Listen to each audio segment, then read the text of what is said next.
অ্যাকুরেটভাবে কিভাবে আপনি শরীরের মাপ বা বডি মেজারমেন্ট নেবেন দেখুন ভিডিওটি। এরকমভাবে আপনি লম্বাটি নিয়ে নেবেন, যতটা আপনার কাপড়ের লম্বা থাকবে সেই হিসাবে আপনি কান থেকে আপনি নিচ পর্যন্ত মাপটি নিয়ে নেবে। একে বলা হচ্ছে ঝুল মেজারমেন্ট। এটা ঝুলের মেজারমেন্ট। ঝুল মানে হচ্ছে লেন্থ, মানে হচ্ছে লম্বা, এই তিনটে নামেই আমরা একে বলে থাকি।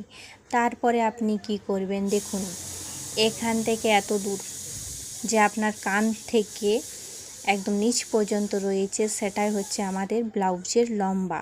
আপনার যতটা খুশি ব্লাউজের লম্বা নিয়ে নেবেন। আর এখান থেকে আপনি যদি মনে করুন কোমরের মাপটা নিতে চান তাহলে কোমরের লম্বাও সেটা হবে দেখুন। আর এটা হচ্ছে আমাদের মোহরা। মোহরাকে আমরা আর্মহোল বলে থাকি, যেখানে আমাদের হাতটা ফোল্ড হচ্ছে সেটাই হচ্ছে মোহরা। দেখুন দেখাচ্ছি যেরকমভাবে সেটি ঠিক করে দেখুন, বুঝতে পারবে অবশ্যই। তারপরে আমাদের কি করতে হবে দেখুন, এখান থেকে এতটা, এটা আপনি কোমরের লম্বাটি নিতে পারেন। এই ছাতির নিচ থেকে যতটা মাপ থাকবে সেটাই হচ্ছে আমাদের কোমরের মাপ। তারপরে আপনাকে কি করতে হবে দেখুন, এই যে আমাদের গলার এখানটা থেকে আমাদের যে আপনার গলার চৌড়া কাপড় পরে থাকেন বা যেমনই পরে থাক না কেন নিচ পর্যন্ত মাপটি নিতে হবে। এমনি ইঞ্চি টেপটাকে টেড়াভাবে রেখে পর এটাই হচ্ছে আপনার ডিপ যতটা চান সেই হিসাবে ইঞ্চি টেপটা নিচে করে পর আপনি মাপটি নেবেন। সেটাই হচ্ছে আপনার গলার ডিপ।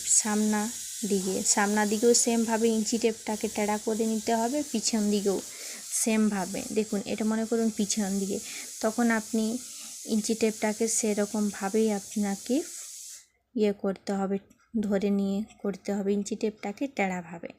তারপরে দেখুন এইখান থেকে এতটা মনে করুন আপনি হাতার মাপ নিতে চান, এতটা লং স্লিভ শর্ট স্লিভ যেমনই ছোট হাতা বড় হাতা যেমন মাপ নিতে চান সেখানে আপনি ইঞ্চি টেপটাকে রাখবেন। আর এই গোল করা হচ্ছে মানে এটা হচ্ছে আপনার মুহুরির মাপটা হচ্ছে মনে করুন 5 ইঞ্চি আমি বলি, তো মনে করুন যতটা আপনার থাকবে সেই হিসাবে আপনি এমনি ইঞ্চি টেপটাকে গোল করে ফোল্ড করে নেবেন, মাপটি নেবেন। এটা হচ্ছে আপনার হিপের মাপ, যেটা আমি গোল করলাম। কোমরের নিচের ভাগটাই হচ্ছে আমাদের হিপ বা পাছার মাপ। এতটা মনে করুন আপনি প্যান্ট বানাতে চান তাহলে এটা মাপটা নিতে হবে, ছোট হলে ছোট, বড় হলে বড়।